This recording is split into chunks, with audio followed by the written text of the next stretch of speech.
Hey, what's going on, guys? It's Turin here, and today, guys, I'm here with Italian Spartacus, and we are going to talk about Total Warhammer 2 and do some baseless speculation on what the factions could be. Hey guys, how's it all going?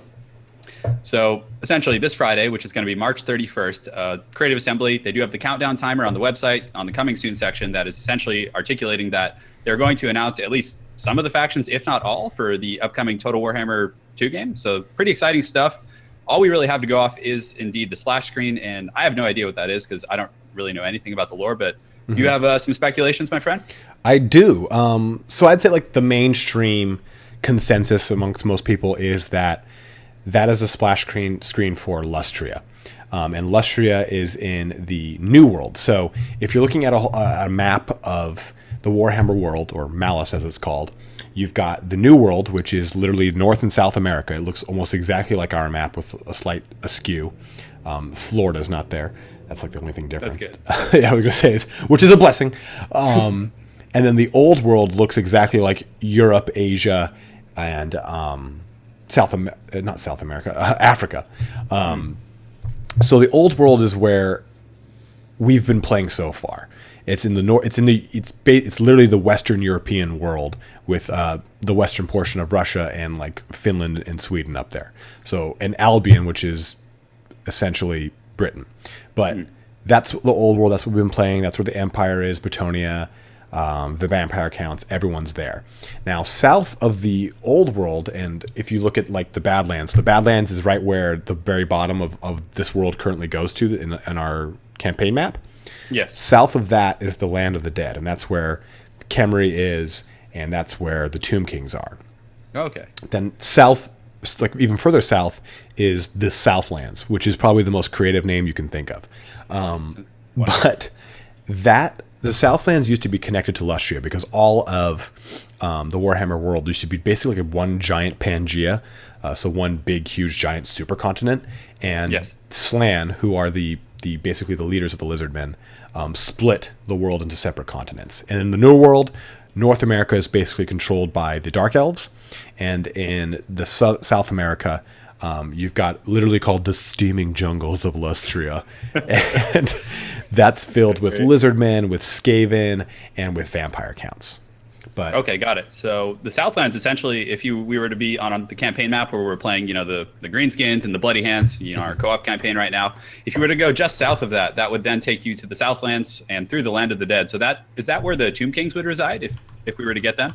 yeah, and that's kind of where I'm. A lot of people have like the speculation that Kings are going to be in Warhammer has been around for a really long time. People have been saying it since like the game first came out. Oh, don't worry, Tomb Kings are around the corner. It makes the most sense. X, Y, and Z. So, if I were to look at this as from a game developer, and I wanted to keep it on the same campaign map that is currently there, just basically extending it south, I would put the Tomb Kings in there because they would be your stopgap in between the Badlands and the Southlands. There's the Marshes of Madness, but that's not really consequential. And then the Southlands would be your you could have Skaven down there. It would be Lizardmen, and you would have Dark Elves down there, maybe, and High Elves. So pretty much everything would be in that southern continent, even though the majority of those three factions, High Elves, Dark Elves, and Lizardmen, are on the other continent. Okay, got it. So essentially going from north to south, we would have, again, the Greenskins and the Badlands territory. Then just south of that, like you were mentioning, the stopgap essentially would be the Tomb Kings. And then if we were to go even further south past the Tomb Kings, would we then come across the Lizardmen, you were saying? Yes, if we go further south, because there's one like major city. What's it called? It's like I want to call it like because all of the Lizardmen, not economy, but their culture is based off of like Aztecs and Mayans. So they all have very similar names for all their cities. Like one is Itza, Itza, Zahotl, which Xhotl. But there's one really big one in the Southlands called Zlatlan. So that's probably where you might start if you were to start in the Southland as Lizardmen. Interesting. So you're thinking that the splash screen that we've seen may indeed be that area? I think so, because it would make the most sense to put all of if we're doing 4 races, I'm going to say Skaven and Lizardmen. Done, hands down. Obviously, we're going to get Lizardmen. And if we did Skaven and Dark Elves, because I'd say Dark Elves is another one of the pretty widely regarded races that are going to be in this. Yes. It would have to be in the Southlands. You wouldn't be able to have the Tomb Kings in Lustria. The only other vampires or undead that are in Lustria is the Vampire Coast, which is like led by a blood dragon vampire, and which is not a Tomb King at all. So while I want it to be Lustria, I don't think it's going to make the most sense to put those other factions there that wouldn't make sense. I guess though, if you wanted to do 4 factions and you didn't do Skaven and you didn't do Tomb Kings and you did Chaos Demons, then it would make a lot of sense again, because the Dark Elves are up north, Skaven Clan Pestilence is there, and you've also got the Lizardmen. That's basically the majority of their race is in Lustria. Okay, got it. Yeah, that'll be interesting to see if they decide to go to the direction of the Tomb Kings. But I mean, essentially, from what we have seen, we definitely have confirmation that it's going to be Lizardmen based on the ziggurat that we had seen in the landscape. So absolutely, yeah. What's like a brief overview of the Lizardmen? Because I actually know absolutely nothing about them. Like, are they an evil faction? And what's their role in the old world? They're kind of like chaotic neutral. Might be the best way to describe them. They kind of fuck some shit up. Like, yeah, they handle business. They certainly do. All scaly. They're in the tabletop. They're pretty cool. They're a very unique army in the sense they don't necessarily play like a horde army or a shooty army or a tanky army like the dwarves or stuff like that. All of their units are pretty diverse. The lore of the Lizardmen themselves, like where they come from, they're basically there's these fathers of the Warhammer world called the Old Ones. They create all the races. Well, they create they've got their Slann, which are Slann. They're giant toad mages. Think of it that way. Just big, fat toads. Oh, dude, I hope we get some giant sausage toad mages. Oh, dude, it's just like the dwarves. They're on these fat palantirs, and they're just carted around by like other lizardmen, and they just sit there and just like eat other creatures, just like Jabba the Hutt, dude. Oh, that's so great. Oh, man. Yeah. Like in the End Times books, when they talk about like trying to evacuate some of these temple cities, they say like, oh, a lot of the Slann were killed because they couldn't make the preparations to prepare their best food. Like they just had to like leave them behind. Yeah, dude, they're just like these fat slobs, but they're also the best mages in the game. Like it goes. So what lore magic do they use? Everything. The only things that other races don't use are the orc lores. Big Wog and Little Wog, but they use every other magic in the game. Interesting. So yeah, they'll probably maybe like the Empire in Total War Warhammer could potentially have like a very diverse mage roster, because when you're playing like Empire, for example, you have access to like shadows, you have access to life, fire, light, heavens, all that kind of stuff. So perhaps they could be something similar, perhaps with some new lores of magic. You're thinking? Well, if they add in Dark Elves, they would have the Dark Magic lore, which is that's a creative name for the Dark Elves. And guess what? If they do High Elves, it's called High Magic. But and High Magic is like one of the strongest magics in the game. Like picking a High Elf and you taking High Magic, and that's like a done deal. Like your army's gonna be badass for that point. Yeah, it's pretty staple. Right. Solid, as they call it. But they're not really inherently good or evil. They're following, like I was saying, the Old Ones. They had this great plan before the Old Ones left. So they do whatever is in line with that plan. So they might have a huge army that's like poised to wipe out an Empire settlement, but the slightest like gust of wind could move a blade of grass that the Slann goes, this has changed in the plan. They're really, really weird in their kind of like diplomacy, because initially they start off extremely hostile to the Elves, but the Elves are what helped them fight back the demon incursion at the very beginning of the world, but they also help the Elves too. So it's hard to say which side of the line the Lizardmen fall on, because they're so, again, chaotic neutral. They're always causing a ruckus, but they're always kind of trying to do what's right for the world as a whole. So they're always that neutral playing field. Yeah, so they're kind of like an ancient guardian. I mean, Spot more on. neutral, kind of keeping a balance type thing. Yeah. Spot on. Like they were created by the Old Ones to defend against demons, and in the End Times, they like it's kind of weird because the End Times is so shitty. But like, people hate that. Yeah, dude, Age of Shitmar just ruined it. But basically, all the Slann, which are these like really amazing mages that have control over the very world of Malice. They, like I said, they split the continents asunder to separate them and bring the planet closer to the sun to warm it, because it used to be a giant ice planet. So that's how much power these guys have. Yeah. And the most powerful one, oh, what's his name? I want to say it's Lord. I almost said Just Lord. Lord Lizard. Haggard name. Lord Tipsy Toes. It's Lord Croak. Kroak. Oh yeah, that's great, Lord Croak. Dude, he's a giant yeah. mummified slan, and basically when shit starts to go awry, he wills himself back to life. So what does he look like aesthetically? Like I've seen some like topical pictures, just from my peripheral research. Just that the Lizardmen, of course, are very reptilian, but like the Slan, like are they also like that, or do they kind of have more of a distinct look themselves? They're more.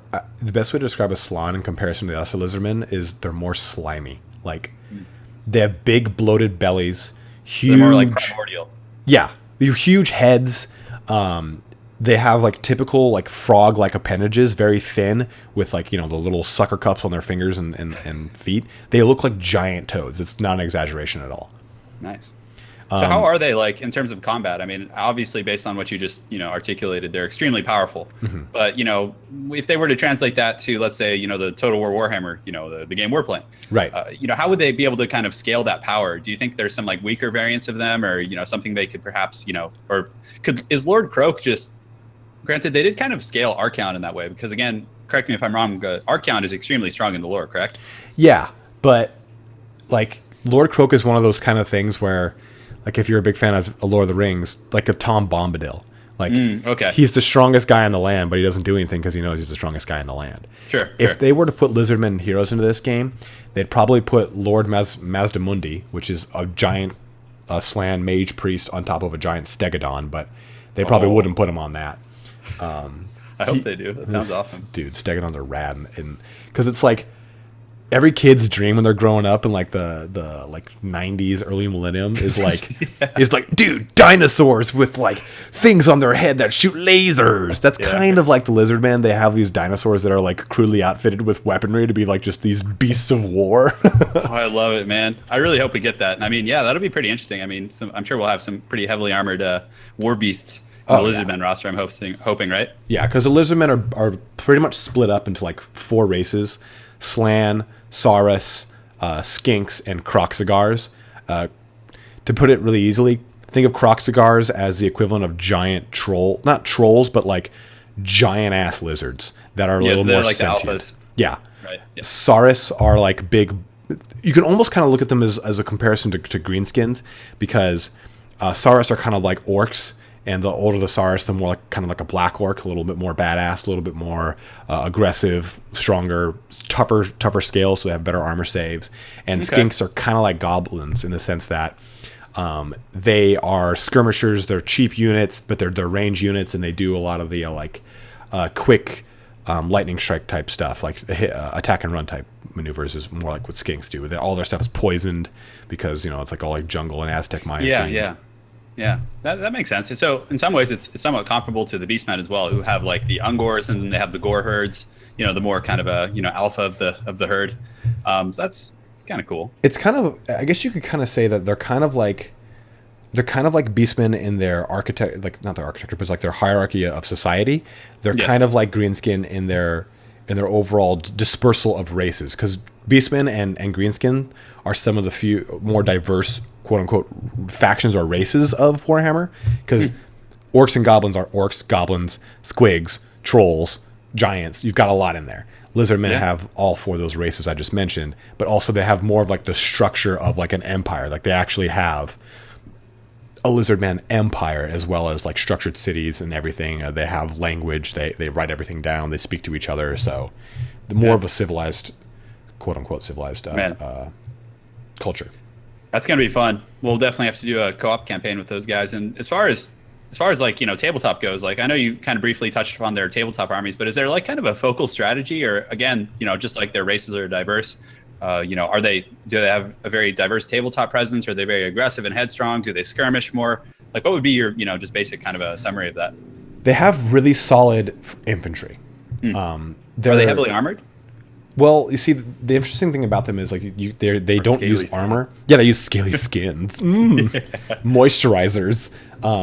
They have really high leadership. They cause. I don't remember if they actually cause fear. I think the Saurus cause fear. Someone can weigh in on the comments and tell me if they do or don't. I can't remember. But next to Chaos Warriors, they are like the best rank and file core choice you could get. Because, I mean, they are all very strong. They have really good base. They have a 5+ armor save, which is pretty damn good for base core units, because their cost effectiveness at that range, their point range, is pretty great. And you can give them shields, and they're even more of a beast. But the cool thing about them too is, or the one shitty thing about them is, they in the tabletop they have an initiative of 1, meaning they take forever to actually hit shit. So you could charge them, and then you could kill them off before they even get a chance to attack you. But for the most part, they have a bunch of different types of infantry units with large monstrous units. They've got some flyers in there to kind of mimic, like the Hawk Riders. They've got skinks on these pterodactyls, literally shooting bows and arrows. So that sounds like fun. They have something similar to an Arachnarok with a Stegodon, like I was saying. The Kroxigars play very similar. To Trolls, but with better leadership. So they have a lot of different elements from a lot of different other armies. They're probably one of the less popular of the tabletop armies, surprisingly. Interesting. Mm-hmm. So would you say that, I mean, it sounds like, just based on what you just kind of, gave me, that, they're going to have a fairly strong infantry core with, very, very strong monstrous units. So in many ways, it sounds kind of similar to like what we see in Chaos and Total War Warhammer right now. Because again, Chaos granted, I don't think their infantry is the strongest. Foot Squires can obviously beat Chaos Warriors, which again is a little absurd in many senses. But regardless, they're going to try and go that same direction, perhaps, with like a very strong infantry core, just very resilient, and then of course having a very strong monstrous presence, kind of like similar to the Dragon Ogre Shaggots and the Mance cores and things like that. Would you say? Absolutely. And the only real big difference is they're going to actually have, Chaos Knights are very strong, so they also have Cold One Cavalry, which is lizards on top of lizards, and they're pretty great too. And I would say their limit, like what they lack the most, is in ranged. Just like Chaos, actually. Yeah, exactly. By comparison, Chaos doesn't have like any range except for their Marauders on horses. Yeah. But these guys actually have these little skinks I was talking about. They're little skirmishers that like chuck javelins. Yeah, that'll be pretty fun, man. Mm-hmm. I'm excited to see how they play out. And as far as like the lore, like who are their main enemies? Like who do they just get into mad cockfights with and just go all lizard on? And I mean, who would you say are their primary nemesis, I suppose? So the fun thing about Lustria is kind of like the Amazon in like the Age of Discovery, where everyone's trying to plunder it, and then like people mysteriously get just killed off in droves. But their main opponent would be Skaven. Yes. In the end times, Skaven is what pretty much like leads to the Lizardmen almost being wiped out. Got it. So, like, logistically speaking, it would make sense for Skaven to be, the secondary, or not secondary, but one of the 4 factions in this next game. Because, again, they are kind of the arch nemesis of the Lizardmen, essentially. Right. And they do have a presence on Lustria, because that one of the Skaven clans, Pestilence, is on Lustria. That's where it comes from. All the plague monks are in Lustria. But they move over, of course, to the new world. Or, I'm sorry, the old world as well. Got it. Skaven are literally fucking everywhere.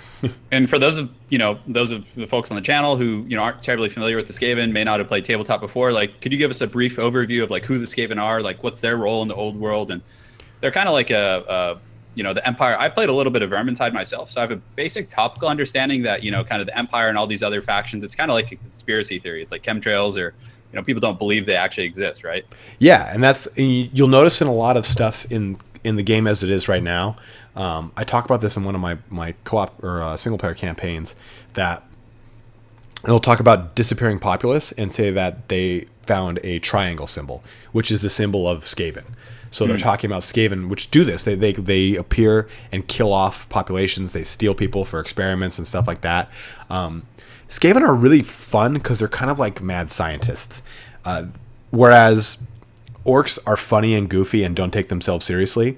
Skaven are funny and goofy because they take themselves seriously. And they're rats. Yeah, they're giant rat men. That's the most important thing. Yeah, that's pretty key there, right?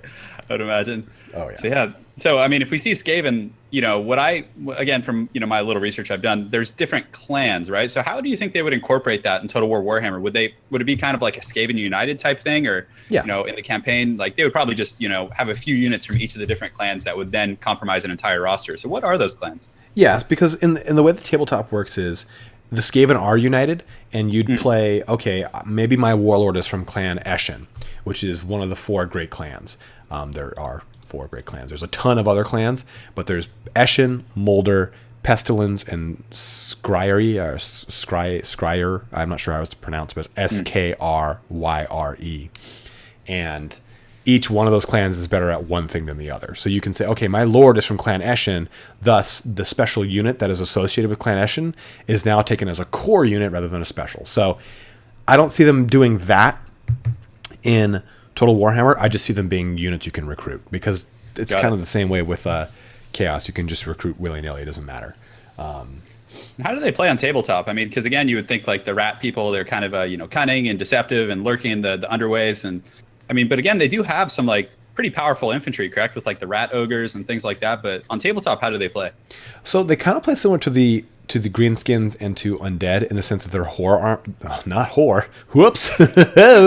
No one wants to pay for a Skaven whore, but horde armies, in the sense that they have got really cheap core units that you can just buy tons of and muck up and tar pit other units, other armies, more expensive units, to then flank them with your expensive units or your powerful characters. They have pretty powerful characters, especially if they've got Grey Seers, which are pretty powerful mages. They've got Storm Vermin, which are they're basically like the equivalent of Black Orcs. They're armored from literally from head to tail. They carry giant glaives. They have a lot of really cool technology. That's like the cool thing behind Skaven, is they have this weird like it's typically called Warp Lock is their technology name, but it's all based off of Warpstone, and Skavens are addicted to it like cocaine, like meth. It's ridiculous. They're like, gotta get the Warpstone. It's ridiculous. It's really funny, and kind of plays like a really kind of quirky sense of humor with the whole army. But like they have all this crazy stuff. Like they've got these giant, I think it's warp lightning cannons or warp cannons, and warp lightning cannon. That's what it is. And these things basically like shoot giant condensed energy balls from Warpstone, but they can explode at any second. Or they've got Gatling guns, which again could backfire and start shooting into their own units, because they have to be put within clan rats, which are like 6-point or 4-point units in the tabletop. So they're really inexpensive. You can buy tons of them, just like Goblin Spearmen, and you would just throw them at the enemy to basically weigh them down to get your heavier hitters in there. They've got those rat ogres you brought up. They've got so some of the lore from like Clan Eshin, like I was saying, those 4 clans. Eshin are all assassins. Molder are the people who make mutants, so rat ogres. Pestilence are the people that are, as you would assume, obsessed with pestilence. Yeah, of course. And Skaven is typically associated with pestilence, because like dwarf holes will get infected with a giant plague, and it'll be because of pestilence, because they're just sitting there with their little rat claws, like just lurking underneath it. Little eyes peering out. And that campaign's gonna be fun, man. Oh, it's gonna be so good.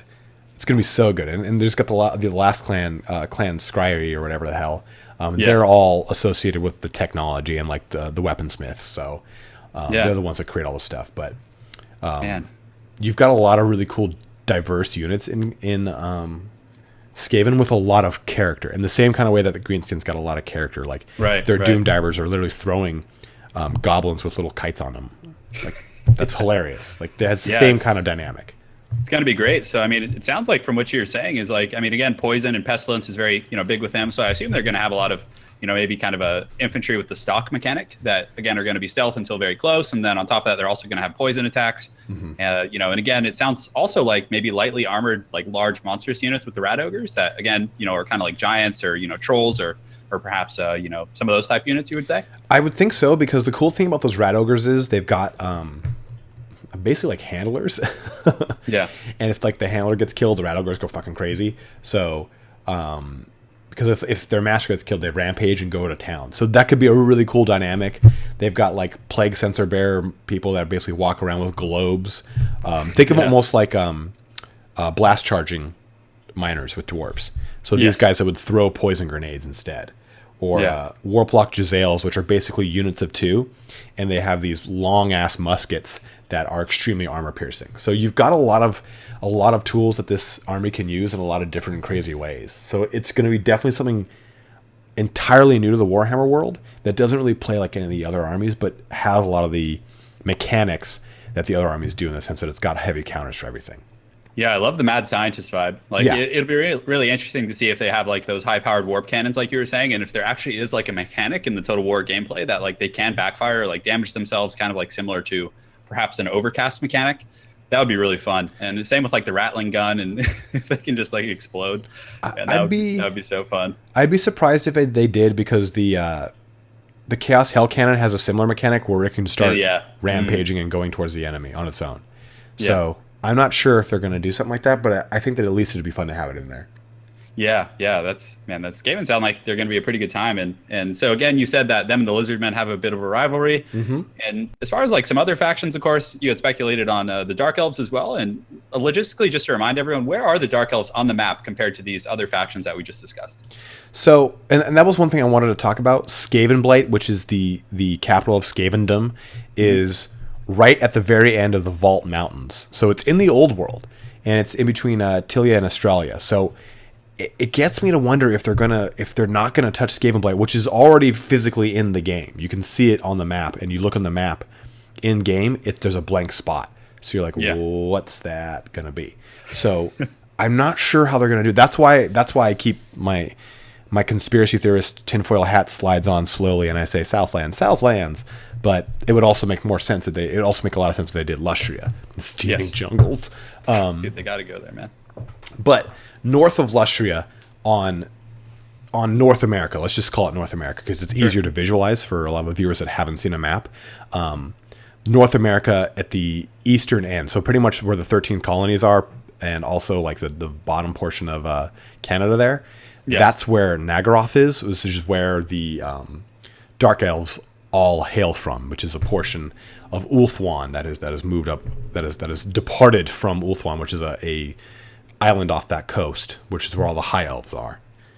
So if they wanted to do a DLC to add High Elves and they had the New World in it, it'd be easy. If they wanted to do a DLC that would add High Elves in the Southlands, it'd be even more easy because the Southland is dotted with elven fortresses, the Fortress of Dawn, Tor El Asor, Tower of Stars, which are all High Elf keeps. Okay. And even in Lustria's southern peak, the High Elf Citadel of Dusk is like a major port. So there's ways you can get High Elves into this without being in Ulthuan, which is really cool to me too, I think.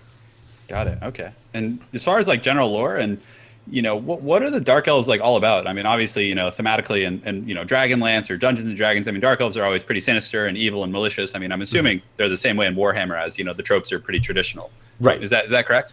Yeah. So, and that's a cool thing to bring up. Warhammer is like the second or third, like real fantasy world to have been ever created. You've got Tolkien creating the first one with Lord of the Rings, Dungeons and Dragons coming out, and then you've got Warhammer. So those tropes play in very heavily to the Warhammer world because they're some of like, the progenitors of those tropes. And the Dark Elves, I had a train of thought I was on and then I jumped off of it. So let me get back on that train of thought. Choo choo. Oh, no worries, man. The Dark Elves are basically a faction that has split from the High Elves. All of Elfdom used to be united under one race called High Elves. The High Elves used to inhabit the old world where Athel Loren is. And I know a lot of people are wondering what's the difference between Wood Elves and Dark Elves, and I'm definitely going to get there because the Wood Elves play entirely different than Dark Elves. But during the War of Vengeance, which is the big war between the Dwarves and the High Elves, all of the High Elves had to retreat back to Ulthuan because there was just a pretty damn bloody war. It diminished both races heavily. So they retreated back to Ulthuan, and then around then is when you've got the Dark Elves at this point have already split off because the Dark Elves are what caused the War of Vengeance. The Wood Elves stay in Athel Loren, and then you've got Ulthuan, which is where the High Elves remain. That's why you get these three main elves. And the Dark Elves are basically the elves that followed Malekith, who was the son the son of Anarion. An Anarion being basically like the first Phoenix King is what it's called. And the Phoenix King is this guy who goes to this Phoenix Gate, and Asurion, their god, goes, "Yep, thou art worthy," and you become this Phoenix King. Malekith goes to go through it, gets burned from head to toe, and is cast out. And then he says, "No, I'm still the king." They say, "No, man, that gate just burned you like a fucking crisp." So he separates Nagaroth from Ulthuan, and then wages basically a civil war that goes on for centuries. And in the end times, it comes about that like actually there was a test from Asurion and all this other garbage that destroys the Warhammer world. But still, the Dark Elves of Warhammer world are sadistic. They're into pleasure. They sacrifice other races, other high elves to their god Cain. Which is all like involved in like blood sacrifices, blood orgies. Sounds very similar to like a chaos god. Slaanesh, yeah. So there's chaos god Slaanesh, Slaanesh, who is the god of pleasure, and a lot of dark elves are kind of considered Slaaneshi worshippers too. At the same time, I think there's actually one unit of dark elves that is Slaaneshi corrupted. I can't remember the name of them. They're a rare unit. They're not the. Maybe it's the Doomfire Warlocks, but no, actually, some sort of funny business. Yeah, like it might be the Sisters of Slaughter. I don't know. I don't remember. But basically, like, yeah, they're dedicated to Cain, but they also kind of at the same time are very similar to Slaanesh. And a lot of elves in general fall victim to Slaanesh because he is the god of pleasure, and elves in general in the Warhammer world from other races are regarded as very emotional. Sure. But the Dark Elves play very similar to, not very similar to Empire in the sense that they have weak core units, but very similar in the sense that they've got, they're very much a toolkit army. They can play against anything. If they want to be shooty, they've got some of the best archers in the land because they've got repeating crossbows that just keep plunking arrows into people. They've got bolt throwers that will skewer through whole lines of infantry. They've got these dark shades, which are skirmisher units that have really high ballistic skills and can, again, repeater crossbows. And they've got skirmisher on horseback units that are ranged as well as melee. Okay, I want to play a cavalry armor. You've got knights on cold ones, which are literally, like I was saying, men on lizards. You've got chariots. You've got those skirmisher guys I was talking about. So you've got a lot of answers to everything in this army. You've got a lot of beasts, which is the difference between high elves and dark elves. Is high elves or dark elves has a lot more actual beasts of war, like hydras and harpies. They've got their black dragons. They've got manticores. So they have got what's it called? Dark Pegasi. So Do they really? Yeah, they've got a lot to offer as far as beasts go. They're again very diverse. They have very, very strong special infantry, some that are extremely heavy armored that can take a beating, and some that are a little bit lighter armored but can just swing for the fences at all times. Yeah, I mean, it sounds like they got a little bit from all the factions. I mean, with the Pegasi, and then of course they probably have fairly units that are somewhat similar to Eternal Guards, who again have high leadership, armor piercing, anti-large. And then they have units that are similar to War Dancers, but on that same coin, they also have like very powerful skirmishers and strong cav and then good monstrous units. It sounds like. And they're probably also going to have a stock type mechanic, right, as well, like some sort of stealth incorporation in their army. Well, yeah, they do have assassins, and those dark shades I was talking about are kind of assassin-y too. But yes, I don't think that they're going to have too much of that because the assassins are independent characters, and the dark shades are more like Way Watchers. Oh, okay. Not in the sense. Way Watchers are a little more range. These guys are using crossbows, so they don't have huge range on them. But they hit hard and probably have pretty heavy AP, I would imagine, right? Yeah. That's gonna be cool. Yeah, it's gonna be really fun. And again, they have amazing casting because they have access to dark magic, which is great in and of itself. And their lords are gonna be their lords. So the Wood Elves don't really have a strong core of infantry. Like their infantry, aside from Eternal Guard, is pretty weak. Sure. These guys have a diverse, either heavy infantry or light infantry with heavy AP. Like I said, very diverse.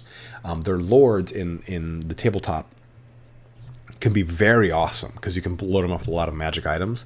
and they're very fighty. Whereas the Wood Elf Lords are not. You don't typically take a Wood Elf Lord to be fighty. You take it to be ranged and badass, and basically like a walking ballista. Sure. Which you can also do with these guys, but not as well as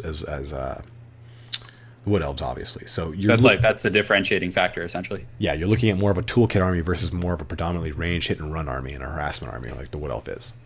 Yeah, they sound like they're going to be pretty cool. And just when you were touching upon the initial lore, with the War of Vengeance, it sounds very similar to like the Tolkien universe. How the elves and the dwarves used to be very powerful races who were kind of fading into antiquity as like the men and the orcs and those other factions are coming into power. So pretty cool to see that kind of thematic there as well. Oh, definitely.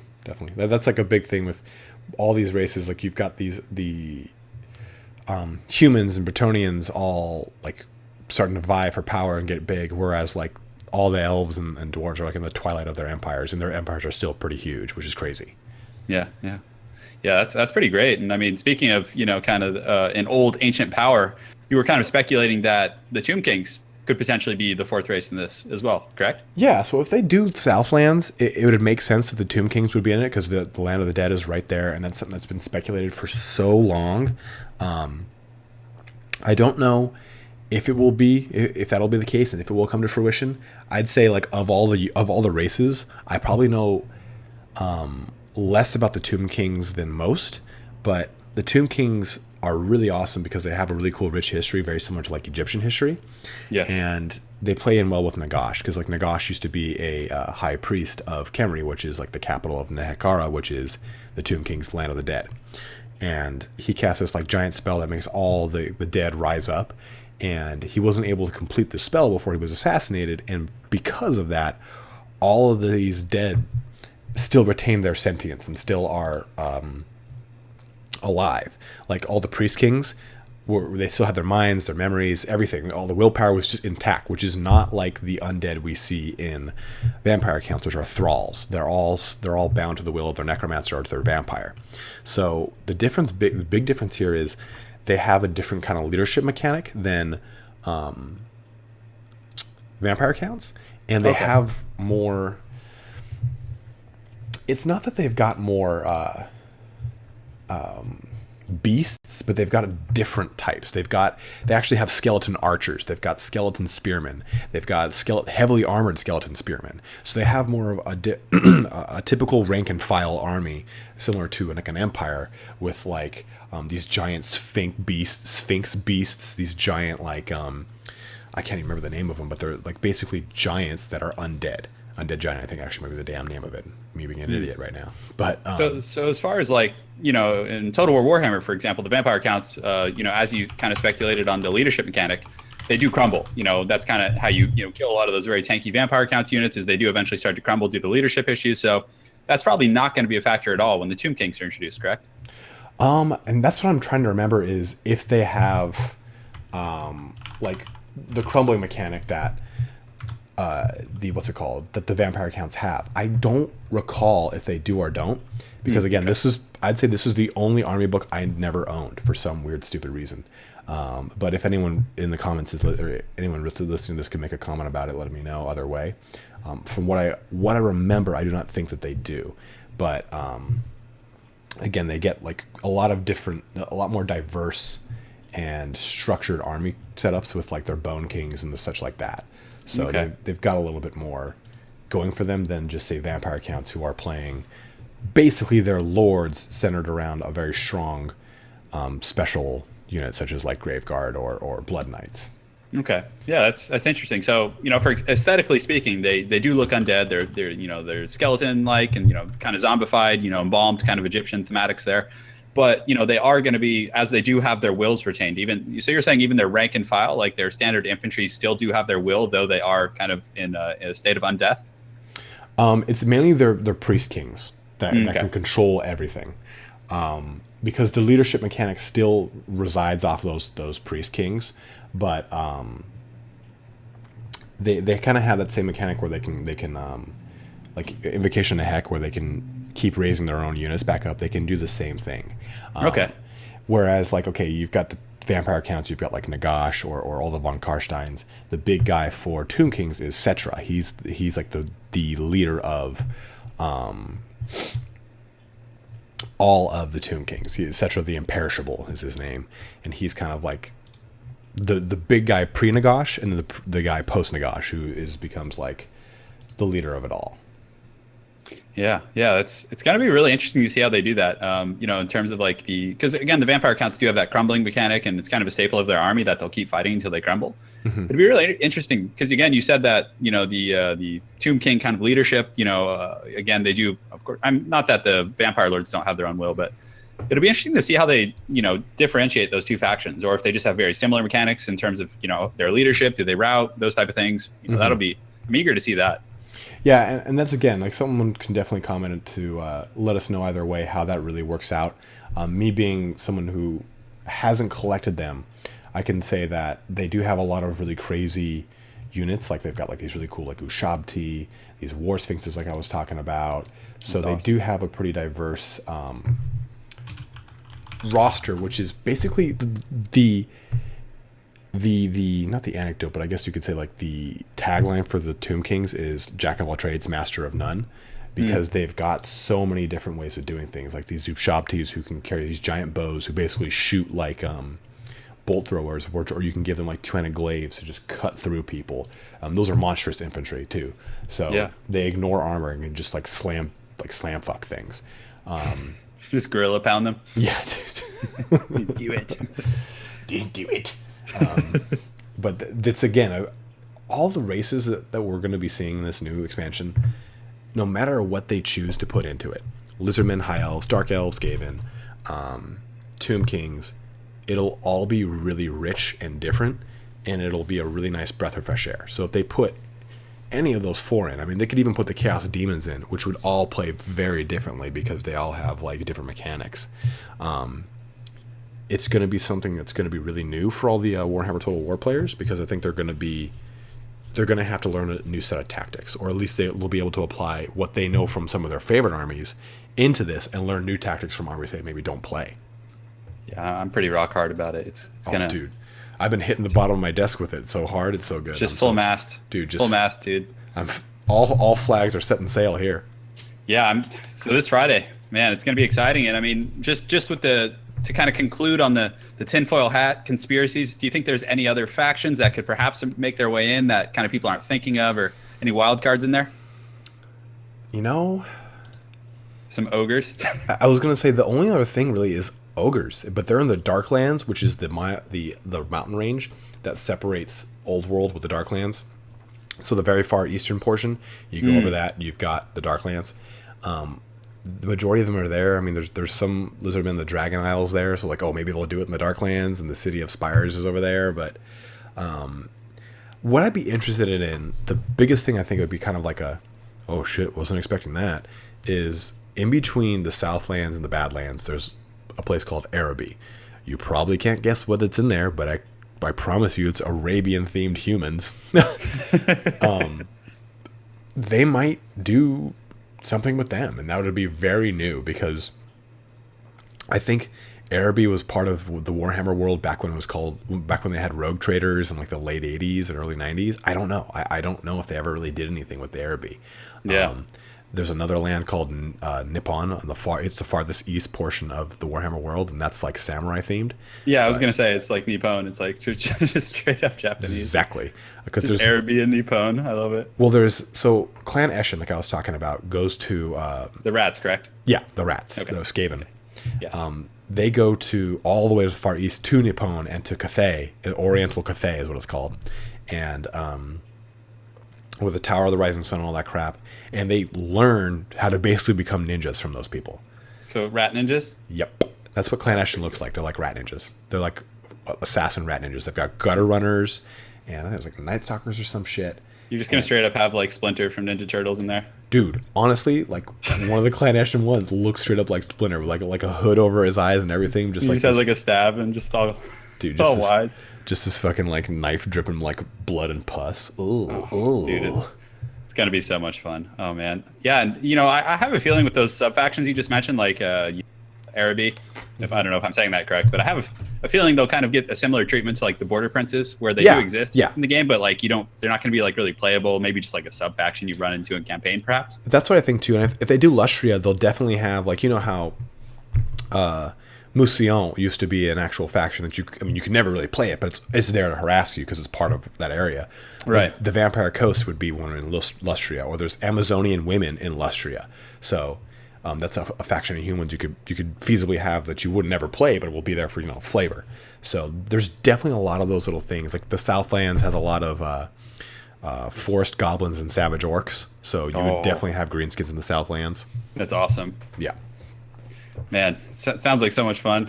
Pretty hyped, man. We're just going to have to go balls deep into some co-op campaign when this stuff comes out. Oh, man, absolutely. We'll probably, unfortunately, have to abandon our orc co-op campaign because hopefully we can finish before then. I don't know, man. I don't know when that game's going to come out. Like, I want it to come out tomorrow. I know, man. I know. Hopefully we can get some sort of early access. That would be incredible. I know. Hey, Creative Assembly, if you're listening, give us that early access, yo. We'll put up some sweet NDA breaking videos. Yeah, it'll be excellent. But yeah, man, it's some great stuff. Thanks for all your insight on the tabletop, how it might correlate to Total War Warhammer, all the lore. Some good stuff, man. It's some good stuff. Yeah, absolutely. Thanks for asking me some questions as someone who doesn't know a ton about the tabletop. It's always fun to kind of flex that knowledge, even though it's waning in some places, but for the most part, it's built off of 15 years of nerdom. And also, guys, correct me if I'm wrong, but you're going to be doing like a Lizardmen specific lore video in the next few days, correct? Yeah, I'm going to hopefully try and get that out here before the full launch, or about right on time with it, so that you guys can definitely jump into the softer side of the Lizardmen and learn a little bit more about where they come from, who the old ones are, how they're kind of in like the grand plan for saving Malice. Yeah, man, it's going to be cool. Well, yeah, thanks again, guys, for watching. And if you haven't already, go check out Italian Spartacus. It's his channel name. It's all one word. Mm-hmm. Go subscribe. Just get balls deep in his channel, and we're going to keep having the good times, guys. Yeah, guys, sub up, and thanks for joining us. Thanks, guys, and have a great night.